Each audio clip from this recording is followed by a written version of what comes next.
Welcome to AV news.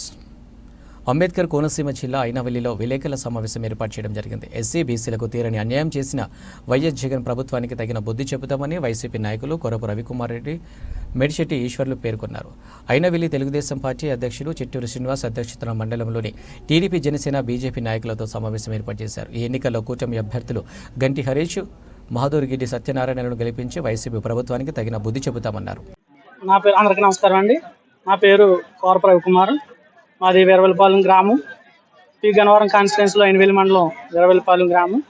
నేను గత 2009 Jaganmohan Reddy party ఆవిర్భావం నుండి ఆయన పాదయాత్ర నుండి కూడా పార్టీకి కరుడు కట్టిన కార్యకర్తల అనేక విధాలుగా నా సేవలు మండలంలో, నియోజకవర్గంలో అందిస్తూ అనేక విధాలుగా నేను వైఎస్ఆర్ పార్టీకి ఉపయోగపడ్డాను. కానీ ఈరోజు పార్టీని నమ్ముకున్న ప్రతి కార్యకర్తకి ఈ పార్టీ ఏం చేసిందంటే ఒక బిచ్చగాన్ని చేసిందని చెప్పేసి మానసికంగా బాధ చెందుతున్నాము. అలాగే పూర్తిగా ఈ జగన్మోహన్ రెడ్డి ఆధ్వర్యంలో ఎస్సీ బీసీలకు పూర్తిగా 100% అన్యాయం జరిగిందని చెప్పేసి కూడా మాకు ఒక చదువుకున్న వ్యక్తిగా ఆలోచించి మరి ఈరోజు ఉమ్మడి అభ్యర్థిగా మన పి గన్నవరం కాన్స్టిట్యున్సీ గిడ్డి సత్యనారాయణ గారిని, అలాగే దివంగత కీర్తిశేషులు స్పీకర్ జిఎంసీ బాలయోగి గారు తనయుడైనటువంటి జిఎంసీ బాలయోగి గంటి హరీష్ మాధురి గారికి కూడా అత్యధికంగా ఈ నియోజకవర్గంలో మా వంతు యువత అంతా కృషి చేసి మరి ఇన్ని కష్టాలు పెట్టిన మరి కార్యకర్తలను కూడా పట్టించుకోకుండా ఈ ప్రభుత్వం ఎస్సీబీసీలు చేసిన అన్యాయాన్ని బట్టి మరి ప్రభుత్వానికి గట్టిగా బుద్ధి చెప్పి ఈ 2024లో అత్యధిక మెజార్టీతో మరి ఉమ్మడి అభ్యర్థుల్ని మేము మా వంతు కృషి చేసి మేము గెలిపిస్తామని చెప్పేసి ఈ సభముఖంగా తెలియజేస్తూ సెలవు తీసుకున్నాం. గన్నవరం నుంచి అయినవల్లి మండలం వీరవల్లి గ్రామం అది. గత జగన్మోహన్ రెడ్డి పార్టీ పెట్టినప్పటి నుంచి కూడా మేము పార్టీ జెండా మోస్తూనే ఉన్నాం. ఈ రోజు కూడా పార్టీ జెండా మోస్తాం, కానీ మాకు ఏదైనా గుర్తింపు లేదు.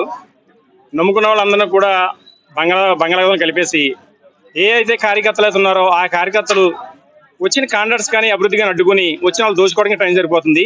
దాన్ని మేము అంగీకరించక ఆ విధి విధానాలు నచ్చలేదు. మాకు నచ్చక ఇవాళ టీడీపీ హయాంలో బీజేపీ కానీ జనసేన కూటమి హయాంలో మా యువనాయకుడు సలాది నాయుడు గారు ఆధ్వర్యంలో టీడీపీ పార్టీలో జాయిన్ అవ్వడం జరిగింది.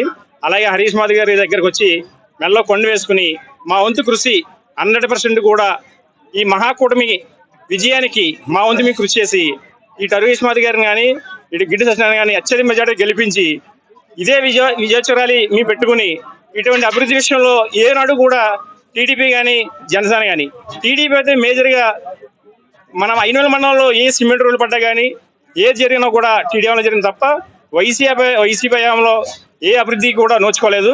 వచ్చినటువంటి అభివృద్ధిని కూడా ఆపేయడమే, వాళ్ళు ఆపేస్తున్నారు.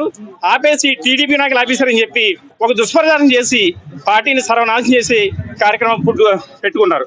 అందుకని చెప్పి ఇవాళ టీడీపీలో జాయిన్ అయ్యి మా వంతు కృషి మేము చేసి అత్యధిక మెజార్టీతో టీడీపీలో చంద్రబాబు నాయుడు మళ్ళీ సీఎం చేసి అభివృద్ధి పదంలో నడిపిస్తామని చెప్పి మా వంతు కృషి చేస్తానని కోరుకుంటూ సెలవు.